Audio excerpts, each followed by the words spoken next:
We have a scrap artist. So this gentleman, he thought about anything we're throwing out or to find the side of the road, and he makes art out of it. He travels through all the festivals in Ireland, and it's great to have him in the studio here tonight. Mr. Bernard Brady, you're very welcome. Thank you, Aidan. Good to be here. Good to hear Aidan, eh? Yeah. Yeah. That's very, very proper. Busy summer. We had a busy summer, doing most of the festivals around the country, bringing our junk robots and insects and trash can stage and a wonky retro rocket around to most of the festivals. So yeah, good times. And I see this stuff, folks. It doesn't just go in the back of a van, you know. This is big stuff. We've Stevie, our mate Stevie, he's got a big Ivor Williams trailer and a Land Rover. Everything gets loaded on there. Sometimes we have to do a couple of trips.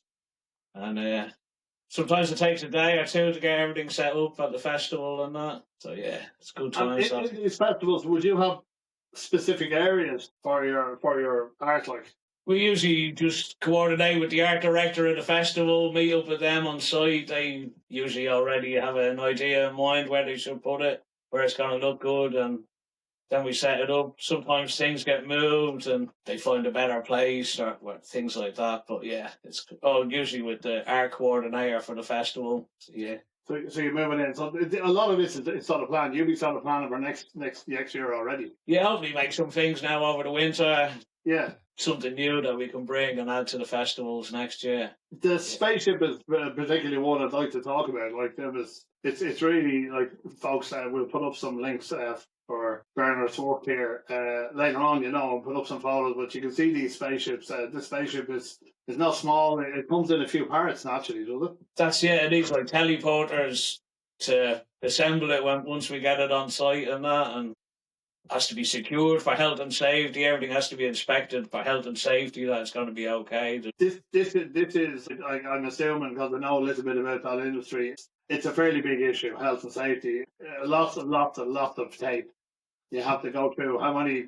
There is. We have a good relationship now with most of the health and safety officers at the festivals and that, so that we kind of know what to do. We set it up and have it as safe as we can. Then they do the final run over and make sure everything's kind of kosher. So you're having people at a festival. You know, thousands who will be gone by looking at your art. If something sharp there, they put their hands on all that. You're liable, you know. So now everything has to be right down to the last nut and bolt. Everything checked, make sure everything's all right. Yeah. They're not particularly cordoned off from people. People can go look at them. We want them to be interactive. Where often they say, "Oh, it'd be great if we could fence it off," but we want it to be interactive. And that rocket, we set it up. It's like a spaceship inside, and sometimes we Wi-Fi in there with YouTube, rocket launch videos and stuff going on. And there's loads of switches and buttons and that. Kids can come in. Maybe a Kaleidoscope festival.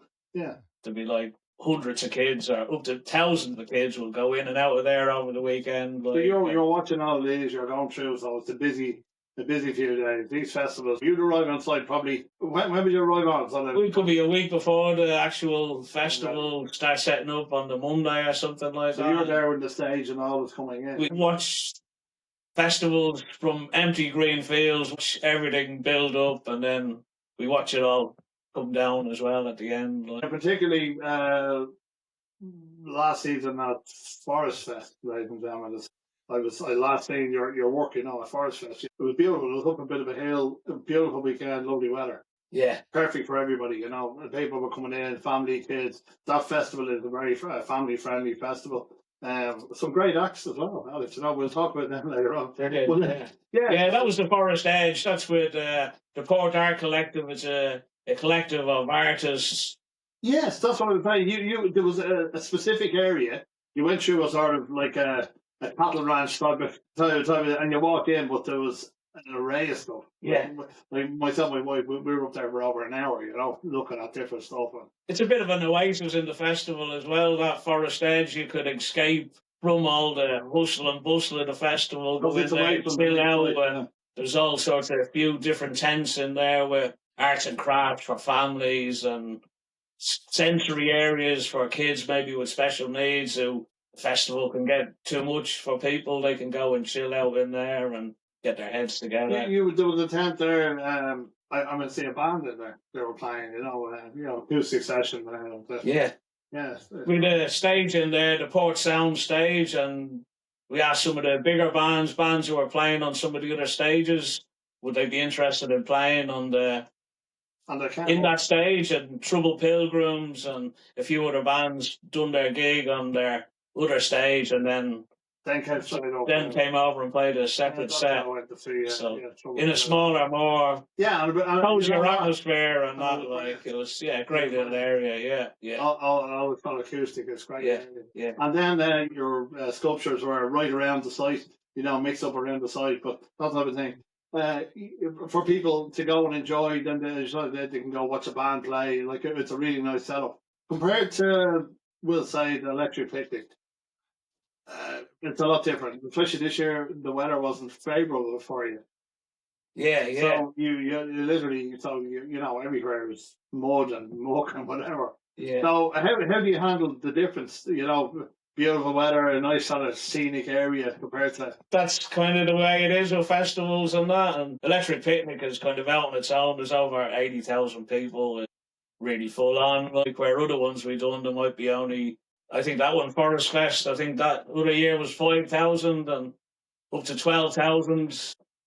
There's different kind of sites. We done one there. The last one we done was Fantastival up in near Drogheda there. Beaulieu House. It's like a beautiful walled garden with an old church in the distance. It's kind of really beautiful settings. Other settings we're in are kind of more rough or whatever. Electric Picnic, we're usually along on the art trail in the woods there. There's maybe up to 40 different artists do their stuff along there. And then we always do stuff in a trailer park as well. We'll do something in there. And in the Cree area, we do something in there as well. So we're kind of spread out all over the festival. Like. You have to be on site the whole time with your artist there. If something happens to it or whatever, I'm sure you have to be on site. You have to be on site, in case there's an issue. Like really, you're a 24-hour call for the whole time of the festival. Yeah. Usually, sometimes you can get damage at Electric Picnic, particularly things can get kind of trashed and spread around the place by kind of people out of their head a bit. So you have to be on site for that kind of. Other things can go wrong. Beyond the Pale, I was going to use my lighting system. I didn't in the end, and I was glad I didn't, because about 3 a.m. I got a phone call saying, "Oh, you have to come down. Your lights have failed and they've tripped the switch. The music has gone out in the rave or whatever." But it wasn't my lights that was used in the end. Take us back about how you got into this. How did it come about? I've always liked going to festivals, been involved in festivals. In the 80s, I went to England and I heard of these 3 festivals going on. So I went with some friends to Rollright Stones, a festival in Oxfordshire, and seeing all these people living in caravans and buses, and they had their own stage and their own thing going on. It was like free parties. They just put out a bucket for diesel to keep the generator playing to keep the music going and that. And it really inspired me, and I went back to London and done some work and got a bit of money myself and bought a vehicle myself. And the next summer I hit the road, kind of joined the circus, and we travelled from place to place, putting on free illegal parties most weekends. Free illegal parties. Yeah. That's the main part of it, isn't it? For us, it was all about freedom, and we didn't need security or health and safety or anything like that. And you were saying you travelled, so did you just stick to mainland England, or did you go to Europe? We did go down through Holland and France and Spain in a camper van, and we settled in Spain in an old village. Water had run dry, and the council or the government had moved the people out of the village. There was no water there. Us kind of hippie types moved in. I lived in the police station there, in a police cell. It was right by a Moorish castle on a beach. It was pretty amazing place to be living. So you were locked up there for a while? Yeah. Well, we were totally free, staying in a police station. So the town, how did you, there was no water, how did you... Everything had to be carried. It was about a 45-minute walk across rocky terrain. It was kind of down in over the Sierra Nevada, down in the south of Spain, in the province of Almeria. So everything had to be carried for about 45 minutes across a mountain. You brought what you needed. If you didn't have food or water, you'd have to go and get some. There was a lot of Germans, Dutch, all kind of hippie kind of people. The weather was, a different climate down there as well. Every day was sunshine. It was kind of nice. Right. Yeah. And then you came back to Ireland. We came back to England then, continuing travelling, squatting. Sometimes in the winter we'd be squatting in London, or then we'd go to, in a bus, a caravan, a truck or whatever. We'd hit the road for the summer, travel around for the summer. Some winters we'd stay on the road. Maybe we'd stay in Wales or some place like that. We squatted a place, a big mansion in Derbyshire. We were there for a few years. Vanessa Redgrave, she was an actress. An actress, yeah. She owned this place. She was quite a lefty. She bought it for the Workers' Revolutionary Party. They had that's where they used to have their meetings, or people could go and stay for a week and learn more about the party or whatever, get involved with the party. But they had a falling out between the two groups, and the building became empty. A friend of ours came across it by chance, and we squatted it, moved in, and about a week later, the Workers' Revolutionary Party sent a solicitor, said he was bringing us to court in London, so to have us evicted. When we went down to the court, Vanessa had sent a solicitor as well, and they were arguing who owned this place. So the judge said, when you find out who owns this place, I'll evict these people. So we lived, me and Val, my partner, we lived there for maybe 18 months, but people did live there in the end for maybe 3 years or something like that. A fabulous old Georgian house. A beautiful mansion in the Peak District in Derbyshire with its own electricity system, a generator. So in the winter months, we'd have a lot of blackouts with electricity. The whole valley would be in pitch darkness, apart from our property, because we had the generator, we had the power. So brilliant. It's good, yeah. Yeah, so they were the times, and a lot of travelling, a lot of moving around, and then you were probably throwing your eye in, getting your eye in for what you're doing today, sort of having a look, and you moved then back to Ireland. Then we bought a barge. We were living in England in a barge. All that kind of travelling kind of came to an end with Margaret Thatcher. Kind of hated people living a free lifestyle. There was a big clampdown with the criminal justice bill, and only 12 vehicles could come together. If there was more than 12 vehicles, you were immediately evicted. And with less people, you were more prone to being attacked by vigilantes or just trouble. So we wanted still that nomadic, free lifestyle. So we ended up on a barge living on the canals in England. It was a similar lifestyle, but it was much easier going. And then our parents were getting older. We thought, we'll come back to Ireland. So we had the boat transported back here to Ireland and lived here for a few years. And in Ireland, even in the canal system, there's massive changes in the last 20 years. Everything is really clamping down on everybody. You were able to put your barge wherever you want. Now you can't. Even travelling. And then, unfortunately, where we are, there's a lot of canals, which you see them, some of them during the summer are impassable, so. It's crazy, the canal, the weed in the summer when people want to be using them or struggling to make passage with the... But a good life, a good life. And then you moved out of the barge, and which I was that year, I want to get to you. You decided to build this, fabulous log cabin. It was always our dream to have our bit of land, and always loved log cabins, so we brought a log cabin over from Estonia and had it built on the land. And but this log cabin, the logs on it were, everything was shipped in, and it literally, they slotted the place, really, did they? It's like a big IKEA kit. It was all numbered and labelled, and it was all fitted together. They sent 2 lads over, really good men. They come over, and between other friends and all, we built this place. It took a while to build it and that. And then you were telling me you got into gardening. And then we had our bit of land and that, and we wanted to be a bit more self-sufficient, so we built a polytunnel. We started growing vegetables and using the land, and we had some animals, chickens, donkeys, things like that, horses on the land, and growing trees and native trees and trying to rewild the place a bit. And then we got more into a friend then started bringing polytunnels from Belarus. We started travelling all over Ireland, building these polycarbonate tunnels. And they're a fabulous system, though.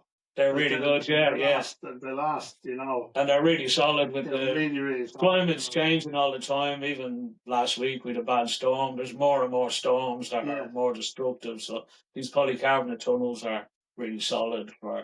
So what's the main structure? So the bars are they circle, square? Steel bars, different dimensions of bars. You know, obviously the heavier the bar, the stronger the tunnels. You know, and the polycarbonate sheet, it screws to the bars, so it's kind of really solid once it's made. Like, and can you and it can go up to minus whatever. It'll still be above. The really thermal properties of the polycarbonate is really good for growing the vegetables, fruits, whatever. You know. So what type of stuff do you grow in it then? We go. Well, it's funny now, we've been so busy with the festivals the last few years, we haven't really been too busy in the polytunnel because a lot of the summer we're away, we don't have... So everything's neglected. But we always grow some salads, some quick, easy things, you know. It's always good to grow something. You're actually vegetarian. I'm vegetarian since I was 15 or so, yeah. So you're growing your basic stuff in this these polytunnels. You know, I'd love to get one. I keep saying I'm going to get one, but unfortunately I don't have enough room at the minute. I will get it, but I remember sort of, you know, putting the tires out the back and doing the potatoes in the tires. The tomatoes we do every year, do lettuce, you know, different types of salad. And it's brilliant.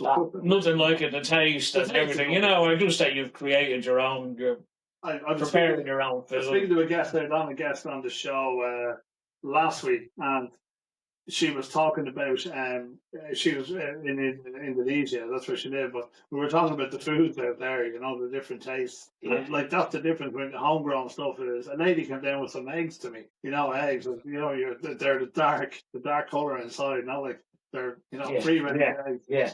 Her chickens are let out in the field, they come in, and the taste is yeah, you know, totally different. And the chemicals, you don't know what they're putting into our foods, you know. So at least you grow it yourself, you know where it's come from and what's in it or whatever. And food miles and things like that as well. You go to the supermarket and you're looking at things that come from Greece or Turkey or Spain or whatever. Things that can actually grow here. I don't know why they don't. All these things are bad for our planet. I never remember. We always had a sort of a tunnel, glass house or greenhouse growing up, but I never remember going out spraying pesticides on them, or you know what I mean. But none of that. You do good look after them. I know it's a bit different looking after the greenhouse compared to 10 or 12 acres. But you know, if you keep that stuff off it, the better it is. You know, let the insects do it. They'll do your job. The likes of the flies and daddy long legs, and you know. It really is, yeah. They'll leave nature do it stuff. It'll do it for you. And if we don't start looking after the planet more for our children, we're going to be in a bad. Yeah, do you remember? I was speaking to somebody about it, when you were younger. You know, you drive your car down the road, and during the summer evening, you know, the windscreen would be just covered in flies. You know, now you could drive to Cork. You know, and you wouldn't see 2 or 3 flies on it. You know. Yeah. Like they're just massively tiny, and we need them. You know. I think that. As they say, if the bee goes, we're gone as well. I remember reading an article saying 6 months, maybe. Yeah. If insects were about to disappear, you know. So definitely, we need more respect for the planet. Yeah. Stop these pesticides. Yeah. Anyway, that brings us back to a bit more of the sculptures and that. It's kind of recycling as well. It's like saving things that are going to go into landfill, or things are just disposable, just throw it away. So we try and make something entertaining out of it, or something that'll put a smile on someone's face. It's brilliant. Make that item a bit longer in the world, you know. So do you get asked for certain types of things, or do you stick to one sort of genre, or do you just, you know, what you find? So say if you were to go into a scrapyard or skip or something, you found, you know, an old washing machine or an old this. Do you have something in your head going, you know, here, this is... I kind of do, or sometimes I see something, I can see a dog, or I see something in what I see, like, and think, if I've something at home, if I add them bits together, that will create an insect or something like that, It's brilliant, isn't it? Yeah, So yeah. that could be a theme for next year during the winter. You could build a few insects, save. Yeah, I've made some insects I've got, and they've been busy. Not only do they go to the music festivals, Kildare County Council, Laois County Council, the Laois Federation of Tidy Towns, they've all used them for promotional pictures and stuff like that. They're like old barbecues and things are made into bees and spiders and ladybirds and dragonflies and stuff like that. And then to go around them, I make some flowers out of old bicycle wheels or circle things. I make like a kind of eco garden kind of, and an arch out of old trampolines and parking cones, sprayed yellow. It's kind of like a sunshine arch with all the insects and the flowers around it. Yeah.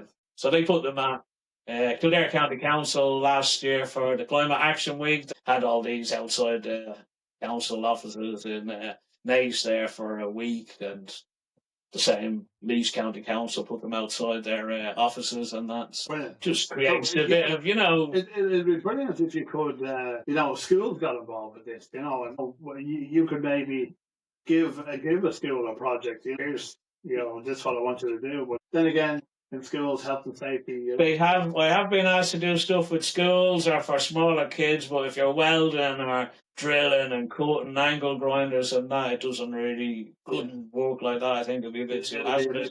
But you could make bugs or bees or things out of like plastic household recyclables or something instead, it just creates a bit of awareness. If they're making the bee, then they can learn about the bee and the importance of it or whatever bug they're making. Well, that's the thing. I'm just sort of again, what we're doing, what you be doing with that is you're getting kids, instead of having a computer game in their hand, they're using their hands.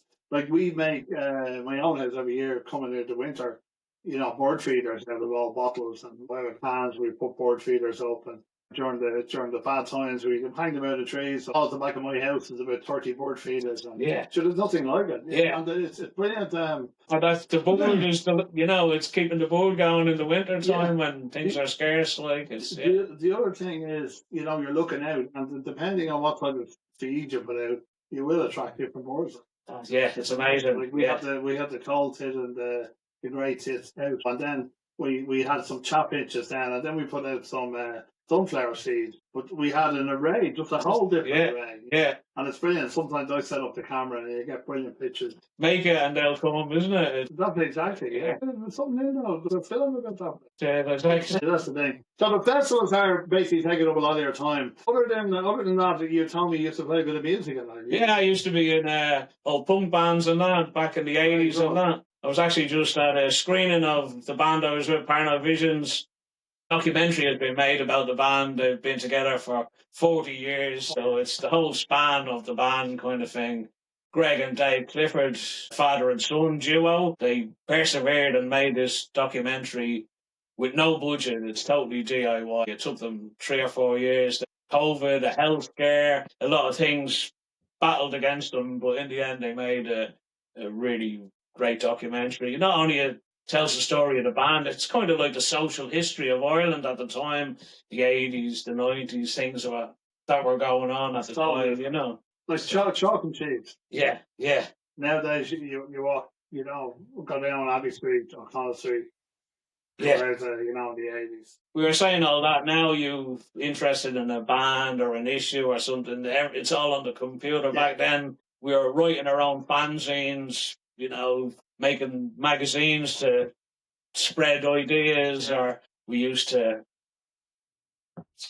have to write a letter to someone in Waterford and say, we know you're playing in a band in Waterford, can we come to your town and play a gig? And they'd write back and arrange the date, then they'd come and play in our town. So it was kind of... And then you met, it wasn't like you put up an ad in like the Music Maker, or not Music Maker, well, probably Music Maker, but Freeboard Records or something. The little, drummer required for Brilliant. It wasn't online, but that was the way it was. Yeah. Then you go. It was like the commitment's really, that captured a lot of that, actually. Yeah. That's the kind of vision movie they were saying about that, advertising we need a guitarist or whatever, and they wouldn't even audition. It was just, if you had a guitar, you were in, like, because things like guitars and things like that, drum kits, people didn't really have when they were teenagers in the 80s. Yeah. Where now, all them kind of instruments and that, they come down so much in price, people can afford to buy a drum kit or a guitar and an amp or so. Disposable.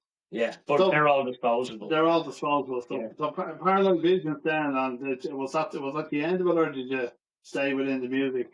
Then I carried on. I played in punk bands in Cold War. We were like a thrash metal band. We played all over Europe. Went to America. Played in America. Played in the legendary CBGB's club on the Bowery on the Lower East Side. So what was that like? Oh, that was amazing. It was like the Ramones, Blondie, Talking Heads. They were all the bands who kind of started back in the day. There, like, so to actually play on the same stage as them, like, and it was such a dive, the place. But I seen all the pictures. Unfortunately, I never got to see it. It actually shut down. I was there the year it shut down. It shut down. Excuse me, but you know, I remember seeing pictures in the toilet. So there's no cubicles or no nothing like it. Yeah, if you needed a toilet, you were just sat there like with the sound system and all that. Was that decent? But the sound system was brilliant, and the sound in the venue was brilliant. And we met Hilly Crystal, the guy who set it up all those years ago in the mid-70s or whatever. And the video was done. They videoed the gig. We played there twice. The first night of the tour and the last night of the tour. We played there, and they videoed it from 3 different angles and mixed it all together, and we thought we'd never see that, but a year, 18 months later, it came, the video of the gig, so it's great to have it. Friend Paul Kelly, he was a childhood friend. We grew up on the same street. He was the singer and the bass player in the band. He was also in Paranoid Visions with me. He sadly passed on, so to have that captured on video, playing there with him is kind of priceless for me. Yeah, of course, yeah. Yeah. Of course, yeah. We might check it out down, bro. Look at it, But then that's a real time to fame there. Yeah, class, yeah. It's great to have stuff like that. Yeah, it really is, yeah. I had a gentleman on the show there the other day, and he was saying he's actually a historian, but he was saying he used to play in a band, but he actually got to play in Guinness's house in Stratford at a private gig. Brilliant. There, he said, and I don't know which one it again, I can't remember, to come back to me. But it was in where the Steam Museum is in Stratford. Came down and I said, you're a really good band or whatever. But then, you know, things happened. They were doing leaving certs and all that, so it disbanded. But he sort of said that's a regret of his that he never continued. But music is, you know, music brings everything together, and hence your business, you know, like that's what these festivals. People coming to see, you know, their favourite bands, whoever it may be, and then they're saying, right, this band, I'm not particularly into them. Let's go have a walk around the property, and then they're stumbling across your art. The festival used to be all about the music. It was the bands, you know, and I remember going to festivals myself years ago, and there'd be a stage, and there'd be a burger van and a chip van. That'd be it. Like, you'd be lucky. That'd be it. Yeah. Now, when you go to the likes of the Electric Picnic, there's maybe 6 or 7 different areas, all with their own things going on. There might be like an Irish-speaking area, a Gaelic area. Your comedians. It's actually like it's Electric Picnic is our version of Glastonbury. It really is, and it's not just going to be a gig. It's an experience for the weekend. It really is like an experience. So you bring down your you were telling me you have a caravan. You bring down your caravan, set it up, everything. You're self-sufficient there for your week or whatever. As you say, you get calls out in the middle of the night. You're on call or whatever like that. Packing it all down then again is another chore. You know, it'd be great if you were to ship it straight to another venue, but bring it back. Do you have a storage, or do you keep it at your own property? Yeah, I store it at my own place there. Like, it's just kept in the yard there. Like, and in the winter months, I just cover it with tarpaulin. Sometimes it does work out like that, where we'll finish one festival and we'll load out on Tuesday, Wednesday, and we'll bring it straight to the next place. Other times it has to come back, be unloaded, and then reloaded again. So get it all up. Yeah. So the next 5 years, what do you think that's going to bring? Like, what's your plan if you were looking ahead, say 5 years? I would just keep making stuff bigger and better, like, yeah. You'd be like, they want bigger things, but like we're saying there, transport, haulage, and you have something really big. Yeah, you'd be like a haulage company running in all your stuff. Yeah. So it keep you in that. And there's a guy from Wexford. He actually owns a haulage company, and he has stuff like he's got a caravan and he's covered it in mirrors.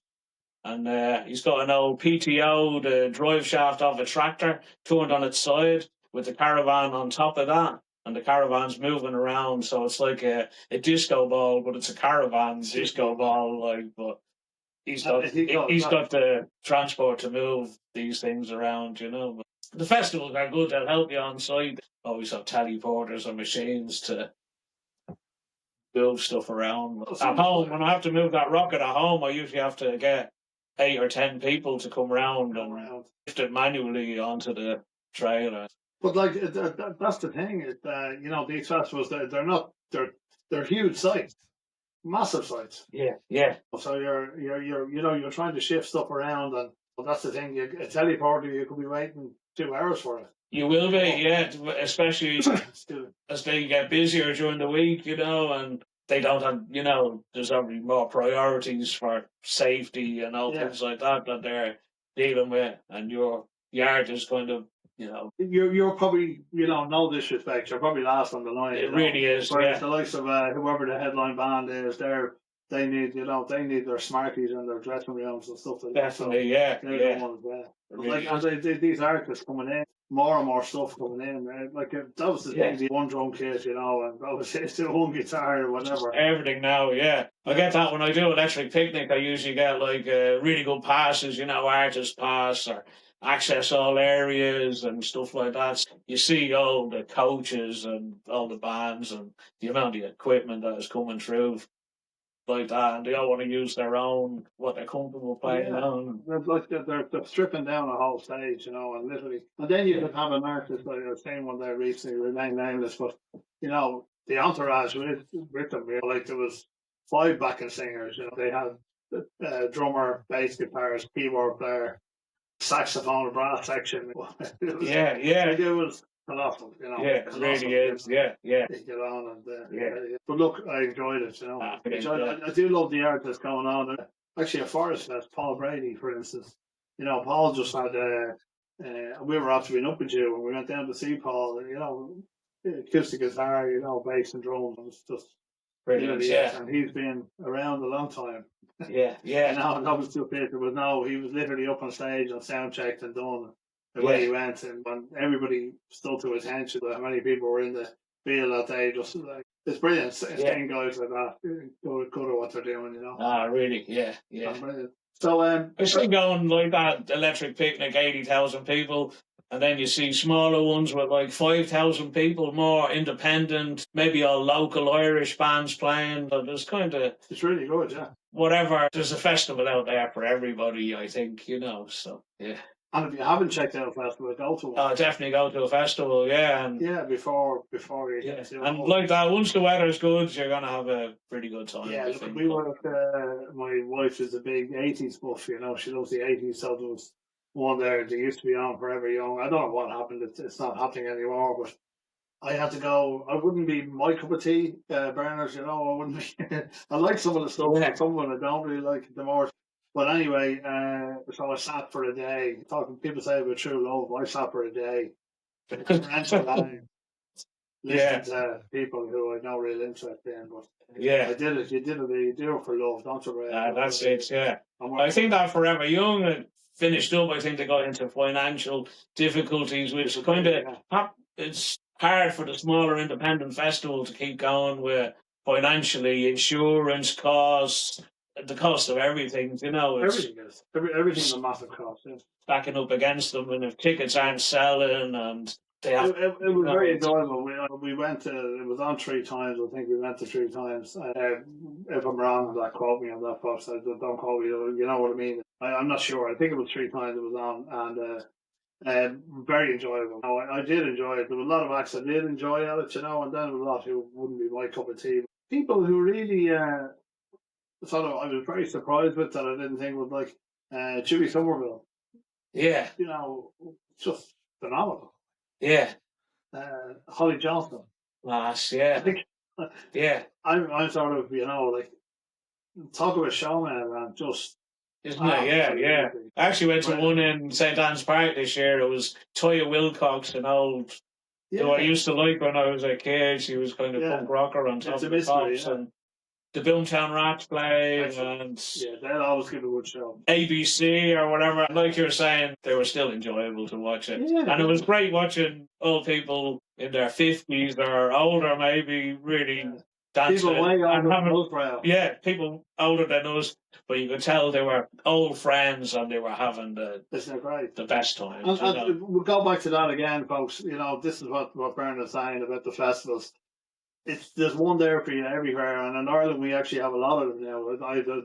Like years ago there used to be 2 or 3, but there's one every weekend now. Nearly every weekend. You know, there's one there. What's the one you mentioned there, Kaleidoscope? That's a more family. Kaleidoscope is really family orientated. It's all about the kids. Even the stages close at about 10 o'clock at night, and I think at 11 or something. There's no more noise on the campsite, and it's like totally catered for children. Everything on site is kind of children kind of stuff, like.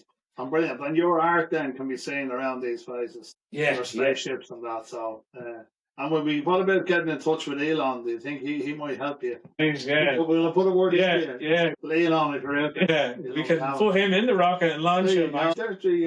You're watching all your song there, Rocket Man. Bernard, it's been an absolute pleasure having you on the show. You know, I really enjoyed it. A look into art in its rawest form, folks. You know, go check out some stuff. I'm going to put some links up to Bernard's stuff. Your Facebook page, I'm sure you have a Facebook page. I don't really do much of that. We'll post some photos and stuff. I'll get some photos. We'll throw them up, and then you can sort of, at any festival really next year, you can have a look at it and, you know, have a look and see, enjoy it, folks. Like, this stuff is coming out of Skips, it's coming out of your house, stuff you're throwing out daily, and this gentleman is making art out of it to keep people happy at these festivals. Bernard Brady, thank you very much. Aidan, thank you. Thanks for having us. Bye. Folks, we'll leave it at that. Thank you very much. This has been Soundshack 49.